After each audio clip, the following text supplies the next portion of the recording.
Time Warner Cable is pleased to be an underwriting sponsor for Carolina Week. Coming up on the November 1st edition of Carolina Week. Another Halloween has come and gone. How do you think it went? I'm Eddie Sykes, and I'll show you how campus groups are reaching out to younger voters before tomorrow's election.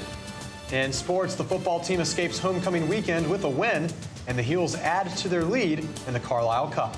Weathercaster Joe Belanger will tell us how much of a cool down we can expect this week. All that and why the Chancellor took some time out of his day to dance in the pit. Carolina Week starts right now.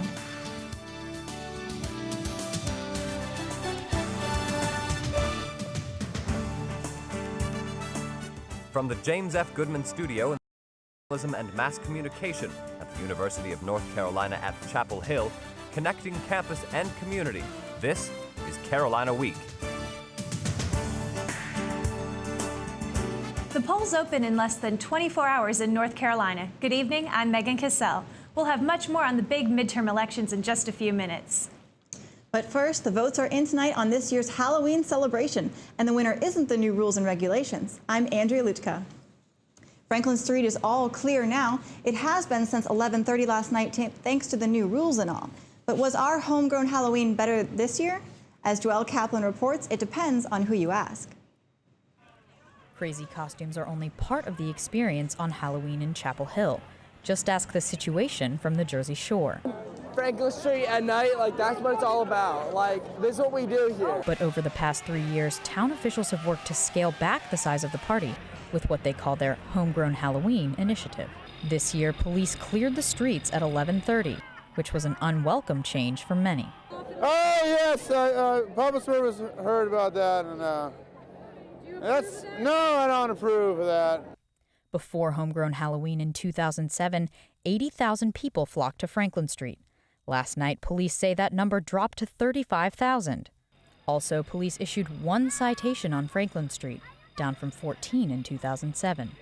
These fake cliffhangers certainly have something to sing about, because officials say a smaller celebration costs the town less money. But some say it costs them a good time. I've been here for 3 years on Franklin Street. This is the third worst. Third worst is in the worst. And that's just downright scary. In Chapel Hill, I'm Joelle Kaplan, Carolina Week. Town officials say they hope the Halloween celebration will be even smaller next year. One of the biggest midterm elections of the past 2 decades is tomorrow. Eddie Sykes joins us live in our studio. Eddie, what makes tomorrow's election so different? Well, Megan, Republicans and Democrats are locked in a heated battle for Congress right now, and political groups are reaching out to voters of all ages, including college students, for that last-minute campaigning. Thousands of posters, campaign ads, and smiles. Democrats are standing up for Elaine Marshall. I'm Richard Burr, and Brooke and I approved this ad. It's all business as usual for election season, but people are watching this year's midterm elections more closely. That's because analysts predict that the Democrats are in danger of losing anywhere between 70 and 100 seats in the House, making Tuesday's midterm elections extremely important for both parties. With so much at stake, candidates are turning to groups with historically low turnout rates, hoping new voters can propel them to victory. One of these groups? College-aged voters. But UNC student Christina Gross thinks it's hard for the average student to find time for politics. We're so busy with, school and friends and just stresses that we don't take the time to look at it as much as we should. Sophomore James Sauls agrees. There's apathy and then laziness, just getting to the poll, even though there's so much time for early voting. So, I looking forward to seeing numbers. And it's those numbers politicians are also eager to see. Voters between 18 and 24 are often thought to be some of the least likely to cast a ballot on Election Day, and that's something that troubles campus groups like college Republicans and Young Democrats. Both groups are working hard to encourage a strong student turnout on Election Day. Campaign signs and some homemade promotions flooded campus last week, and both groups spent Saturday before the football game rallying support. But despite their efforts, both clubs know that the odds are stacked against them. I think just, students not being really aware and as engaged in a midterm election as they are in a presidential election is our biggest challenge. You'd be surprised how many people actually make up their minds at the polls. I was out there a couple times and just talking to different people, and hopefully I was able to convince them. I'm not sure, but that's what we're trying to do. Young Democrats and college Republicans are doing what they can to encourage a higher turnout, But Christina Gross knows it's up to her to get informed before she makes her decision. I think there's a lot I could do to actually educate myself more than I am educated about politics, but I know enough. Well, around 1 million voters in North Carolina have already cast ballots in early voting, but if you still have yet to vote, be sure to get out to the polls tomorrow to make your voice heard. That's Eddie Sykes live in our studio. Thanks, Eddie. The early voting numbers are in tonight, and officials say there's a lot to look forward to in Tuesday's election. As we said, more than 1 million people voted early in North Carolina, and nearly 17,000 of those were right here in Orange County. Many students took the opportunity to vote early last week, and with the general election coming up tomorrow, students are encouraged to find their polling locations. Depending on where you live, you will either vote at the Center for Dramatic Arts, the Chapel Hill Kahilla, or Holy Trinity Lutheran Church. The polls will be open from 6:30 a.m. until 7:30 p.m. Just check out our website, carolinaweek.org, to find your closest polling location. Graduation rates for athletic programs in the ACC are in tonight, and UNC falls right in the middle. Here are the graduation rates for the 12 ACC schools. The numbers reflect student athletes in men's and women's basketball plus football. Those numbers include students who entered school from 2000 to 2003. Topping the list was Duke with 97%. Wake Forest finished in third with 93%. UNC ended up right in the middle at number 6, immediately behind Virginia Tech. NC State finished dead last with 72%. UNC football woes are far from over, and it's not just the NCAA the program has to worry about tonight. Now, 4 UNC officials are being sued. Reporter Alicia Moore tells us who and why. 8 media outlets across the state filed the suit last Thursday. They're demanding information from head football coach Butch Davis, Chancellor Thorpe, athletic director Dick Bedore, and public safety chief Jeff McCracken. DTH editor Sarah Fryer says the university rejected requests for over 40 documents, and she doesn't think it's right. Over and over again, we're being told, we can't give that to you because of FERPA, the Family Educational Rights and Privacy Act. And that just can't, there's no way that it covers what the university tells us it covers. The Department of Education's website says FERPA protects the privacy of students' education records, but plaintiffs say officials are overextending this act to include important information such as phone records from Davis, Thorpe, and former assistant coach John Blake, parking tickets issued to UNC football players, a list of football tutors and mentors, records listing which student athletes are on scholarship, and a list of people or agencies giving players financial benefits and special treatment. Bedore says he's surprised because he feels the university has been upfront with the media. I feel like that our university legal counsel has been working very closely with the media so that there's a good understanding about what could be turned over. In Chapel Hill, I'm Alicia Moore, Carolina Week. Last time the DTH filed a lawsuit against the university was in 1996. That suit established that honor court proceedings must be open to the public as laid out in North Carolina's open meetings law. Coming up after the break, how one woman faces the challenge of domestic violence and homelessness.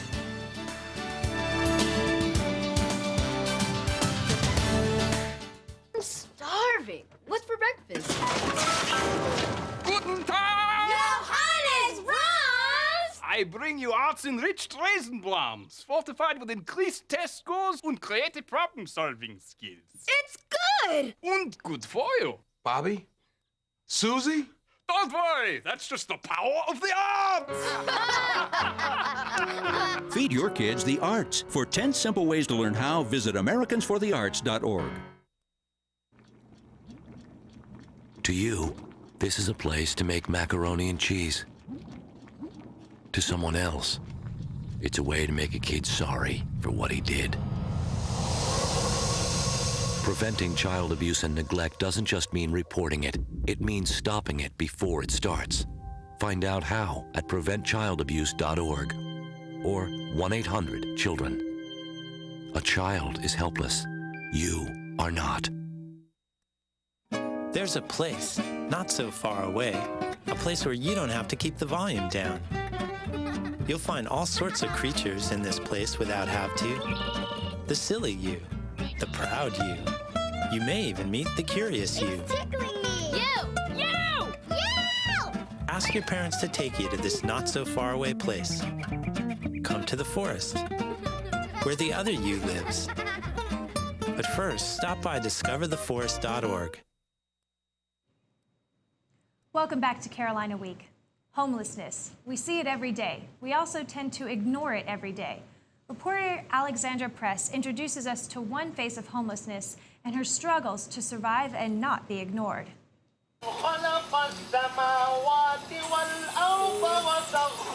Equation Mumin is a Muslim who has been through the trials and dangers of homelessness. We lived in our van.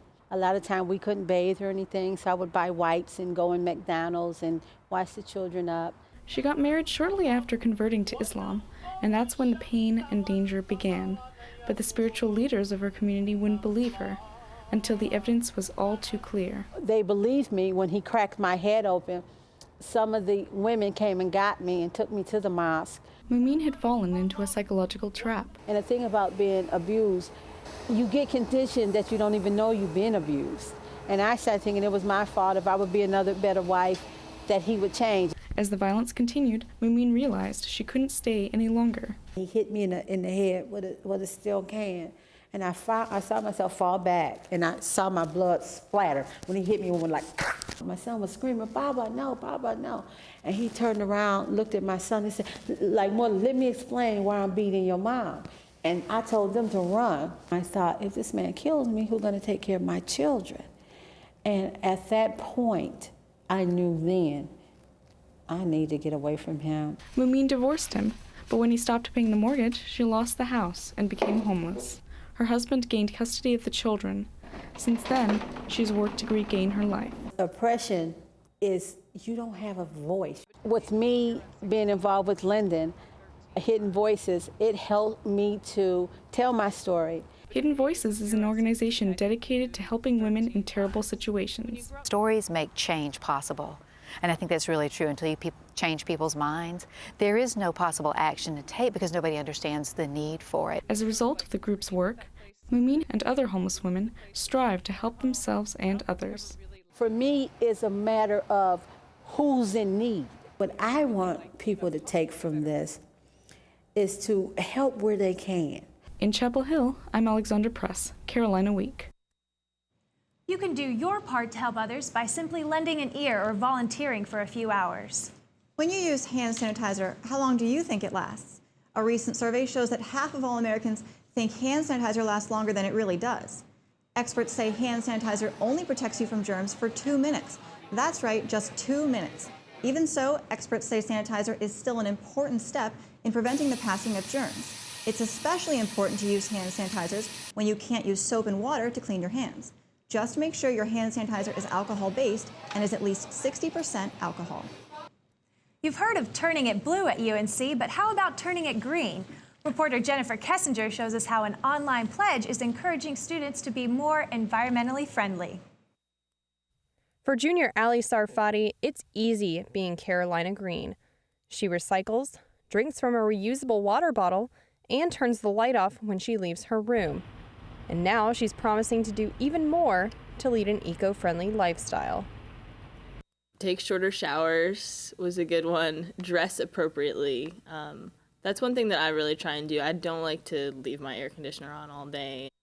Sarfati has signed the Carolina Green Online Pledge, an initiative from the UNC Office of Sustainability designed to get students involved in going green on campus. The pledge covers aspects of sustainability ranging from energy and water conservation to transportation, and gives students a chance to include their own ideas about what sustainable living means to them. So far, more than 2,000 students have signed. Director of the Sustainability Office, Cindy Shea, says students have been a driving force behind the university's sustainability movement. Students understand sustainability. They understand that we need to change our practices, that natural systems are not healthy, and that they're continuing to deteriorate. The pledge asks students to commit to doing simple things like only doing laundry when you have a full load to conserve water. Shea says even small actions make a big difference, especially when students are aware of how they affect the environment. I think there's always been an appreciation of the need to do things right from an environmental perspective, but there wasn't necessarily an awareness of what that meant in terms of daily operations and decision making. And people are starting to get that. Sarfati says she hopes sustainable living will become a growing trend on campus. Hopefully it'll be the new fad to be green, and you'll get like a dirty look when you're using a styrofoam cup or something. And who wants to get dirty looks when going green on campus is so easy. In Chapel Hill, I'm Jennifer Kessinger, Carolina Week. To find out how you can sign the pledge, go to Carolina Green. You can find it at our website, carolinaweek.org. Weathercaster Joe Belanger joins us now in the studio. Joe, it was 80 degrees just last week. What is going on out there? You're right, Andrea. We're having a hard time settling into our fall season around here. Coming up after the break, I'll let you know if you're going to need more than just a sweatshirt on your way to class this upcoming week.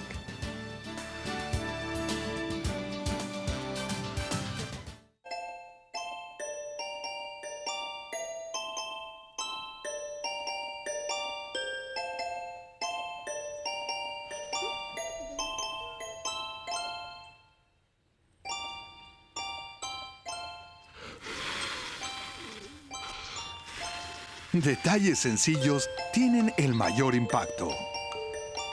Por eso toma el tiempo y hoy sea un buen papá. Un día en el bosque las ratas jugaban. Fósforos que no es muy bueno. Escucha Smokey antes de tratar. Solo tú. No juegues con fósforos, no juegues con fuego. Fuego. No hay nada para tu pobre conejo asustado. A un pobre ratón sin casa en que vivir. Si un hermoso bosque es lo que deseas, no juegues con fósforos, no juegues con fuego. Solo tú puedes prevenir los fuegos forestales. ¡Fuego!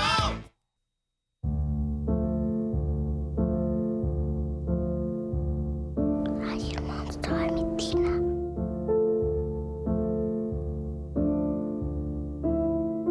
Hay uno en el sofá.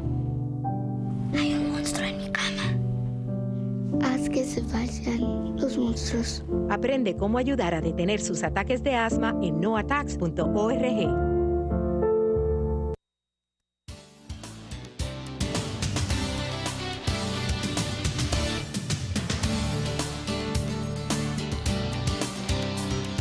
And a good Monday afternoon to you. I'm Joe Belanger. Last week, our main story was the heat and humidity. We had a lot of summer-like conditions last week. This week, say goodbye to that heat and hello to some chilly mornings. We may even see some frost by the end of the week. Our highs are only going to be getting up into the 50s, maybe 60 if we're lucky this week.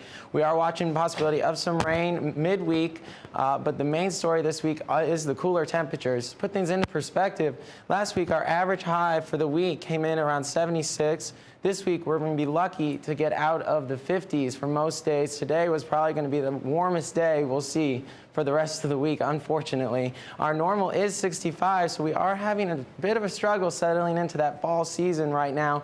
Hopefully, we can catch on to that pattern soon enough. The satellite picture is not showing a whole lot of action going on in the southeastern part of the United States. Carolinas both staying dry for our region. A few wispy clouds out there today, nothing too major. This high pressure system up over the Great Lakes is the reason for our clear skies today and into most of tomorrow. There is a clockwise circulation coming out of this pressure system that's circulating in a lot of cold air from the north into our regions. That's one of the reasons why we're seeing a lot colder temperatures for our area. Another reason is this cold front right here just passed through our area last night, bringing with it a lot of cool air behind that as well. Put those together, it's going to be a chilly week for sure. We're going to add a little moisture to this forecast as well later this week due to this low pressure system over Texas. It's going to make its way eastward by Wednesday, should stick with us into Thursday as well, making for some very raw weather, damp weather as well, very uncomfortable for later this week. Good news is, though, tomorrow, Election Day, looks to stay dry. It will be a little chilly. Polls open at 6:30 in the morning, trying to head out before class or work. Bring that jacket. You're going to want to stay warm. It will be chilly in the morning. We'll warm up slightly by the afternoon. By lunchtime, you'll see some sun, around 55. And for 5 p.m., after work, after class, 58. Some more clouds will build into the area as the day moves on tomorrow. With these cooler temperatures comes some more color in the trees. We're not seeing a whole lot of that right now in the triangle. We'll match up to see what the mountains in the Piedmont area are seeing right now. They're near peak or at peak. We'll get there by next week or so, now that these temperatures have really started to take a fall for the cooler temperatures. The tropics right now is showing that we have one last disturbance down there, Tropical Storm Tomas. It is towards the end of the season. Winds are about 45 miles an hour. It should track westward and then take a sharp turn northeast, possibly affecting Haiti. We'll see. We'll keep an eye on that as the week goes on. Tonight, low getting down to 40. Very cold for tonight. Bring a sweatshirt. Tomorrow, it's chilly as well. 60 degrees, mostly cloudy skies for your Election Day forecast. And your 5-day outlook is showing the rain on Wednesday, Thursday. Friday and Saturday will clear up nicely with cool temperatures, though. And don't forget to set those clocks back by Saturday night next weekend. All in all, it looks like fall is finally here. So happy it's finally here. I've been waiting for these cooler temperatures, Joe. Well, they are here for sure. Thanks, Joe. You're welcome. Part of this weekend's homecoming festivities included crowning a new king and queen at Saturday's football game. Last year's homecoming king and queen came back for Saturday's events. Chase Jones took the title of Mr. UNC, while Monica Doyle was announced Miss UNC. The winners will receive money for the charity project of their choice. Sportscaster Justin Page joins us. Justin, the Heels really waited until the last minute to pull out that win this weekend. No, most definitely. A lot of nervous UNC fans at Kenan Stadium on Saturday, but it's better to be lucky than good sometimes in the Heels' case, especially on homecoming. But nonetheless, coming up after the break, we'll show you how one Tar Heel made the most of his final homecoming weekend.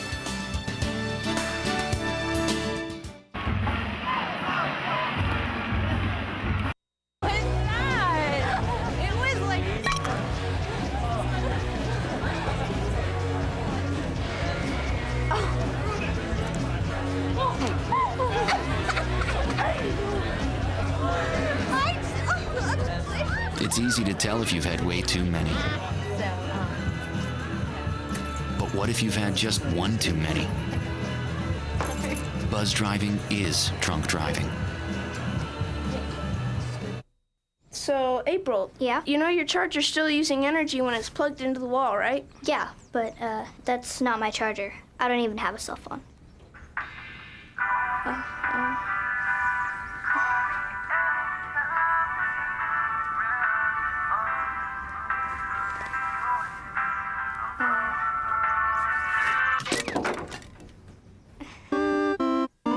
Millions of kids are using their energy wisely. What's your excuse?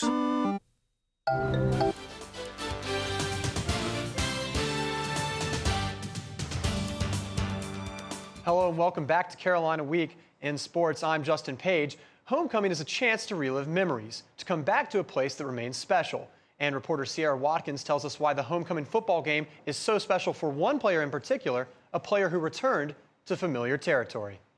Former UNC backup quarterback Michael Paulus returned to Kenan Stadium as quarterback for the tribe of William and Mary. Carolina starting cornerback Kendrick Burney returned to the field after sitting out 7 games as a result of NCAA investigations. But once again, the real story was starting running back Johnny White, who returned to the end zone and made his senior homecoming one worth remembering. Just minutes away from what would have been a humiliating loss, UNC's White got a big block from Travis Bond to score this 67-yard touchdown, his 6th of the season. The score put the Heels up for good.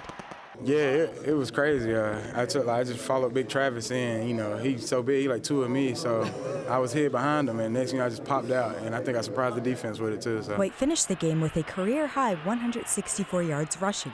Bernie, White's former roommate, knows just how electrifying White can be. Make a movie about this guy. I mean, he's really, impressed a lot of people. But the thing about Johnny White, he's fought from his freshman year, position to position. Now a senior, White's growth shows up most when the game is on the line. And I thought certainly Johnny White tonight showed up big time. I mean, he ran the ball extremely well and gave us the play that we needed to kind of flip the to flip not only the emotions, but certainly the score. When all was said and done, White's performance was the push the young team needed to win the game. Now at 5-3, White says the young team is learning, and there's only one place to go from here. We're going up. Just every week is a learning experience for us, and just getting more used to playing with each other and playing with the guys that we got. And with just one more win, the guys they have will get the Heels Bowl eligible. In Chapel Hill, I'm Ciara Watkins, Carolina Week Sports. Now Carolina will get that chance to get the 6th win this weekend when the Heels head to Tallahassee to take on ACC foe Florida State. Saturday's game also marked a homecoming for one of Kenan Stadium's favorite Tar Heels. Up until now, this was the only Ramesses to be seen at home football games, but on Saturday, UNC's beloved mascot Ramses the Ram made his return to the field for the first time this season. Ramses owner Rob Hogan passed away on October 8th from an injury when he fell off of his family's tractor in September. There you see his wife, Ann, and their 3 sons escorting Ramses to the game. The Hogan family has taken care of UNC's mascot since 1924. The women's soccer team was looking to bounce back from its 2nd loss of the season Thursday night against the Duke Blue Devils. It was senior night in Durham, but that didn't stop Carolina from crashing the party. Duke hadn't allowed a goal in its past 3 games, but that streak ended with this goal in the 20th minute by Courtney Jones. That made it 1-0 UNC. It was a tie game late in the first half, but not for long. Check this out. Emily Fankich is able to slip this one just past the goalkeeper on the breakaway to give the Heels a 2-1 lead going into the half. Duke kept things close, but Kaylia Ohai's goal with under 2 minutes to go sealed the deal as the Tar Heels won 5-3. And with the win, UNC picks up another point in this year's Carlisle Cup, extending its lead to 3-1. So far this year, the Heels have beaten the Devils in both men's and women's soccer and also field hockey, with the Blue Devils picking up their only win in volleyball. However, the volleyball team will have a chance to redeem itself when it takes on the Devils again on Saturday right here in Chapel Hill. And getting back to women's soccer, after beating Duke on Thursday, the women's team dominated Wake Forest and captured its 20th ACC regular season title. What an accomplishment. And the ladies will have the #1 seed in the ACC tournament. They face Virginia Tech on Wednesday in Cary. Senior day for the field hockey team fell on Halloween this year, and the ladies gave their parents and fans a treat for the occasion. The Heels got off to a slow start against the Radford Highlanders. Carolina was actually awarded 10 penalty corners in the first half, but failed to convert a single one. But the ladies finally got the ball rolling when Elizabeth Stevens passed this rocket to Sine Logren, who taps in for the score. Heels up 1. In the second half, Radford continued to play excellent defense. You see right there, blocking this shot right there. But Carolina was just too much down the stretch. Check this out. Kelsey Kolodziejczyk starts with the second half drive with a pass to Elizabeth Stevens, who sneaks the ball in while falling down for the goal. And that kind of summed up this game in overall. The Heels jumped all over the Highlanders and were able to pick up the win 5-0.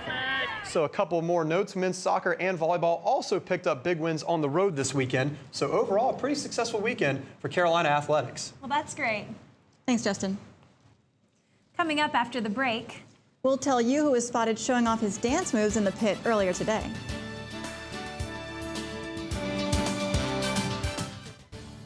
If you have a story idea, call Carolina Week at 919-843-8292 or email us at carolinaweek@unc.edu.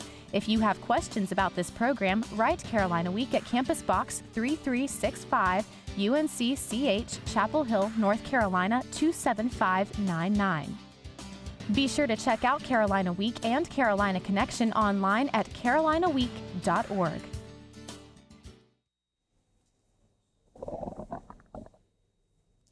Sounds like you could use some Van Gogurt. It's fortified with arts-rich nutrients to improve your math and reading skills. Catch! Van Gogurt, thanks. So what's the deal with your ear? Always with the ear, huh? Feed your kids the arts. For 10 simple ways to learn how, visit AmericansForTheArts.org. welcome back to Carolina Week. So, Andrea, do you know the Thriller dance? I do know it, but trust me, you guys wouldn't want to see me try it. Chancellor Thorpe tried it when he and about 30 students put on their dancing shoes earlier today and showed off their thrilling moves. The group performing the dance from Michael Jackson's Thriller video took over the pit to advertise the Eve Ball, which takes place this Friday night. The ball will benefit the Eve Carson Scholarship. Hogan Medlin and Chapel Hill Mayor Mark Kleinschmidt even joined in. Here we see the Chancellor in action. Check out those moves. and even the cheerleaders showed up to show their support. You can get your ticket for the Eve Ball in the pit all this week. That does it for this edition of Carolina Week. Thanks for watching, and good night.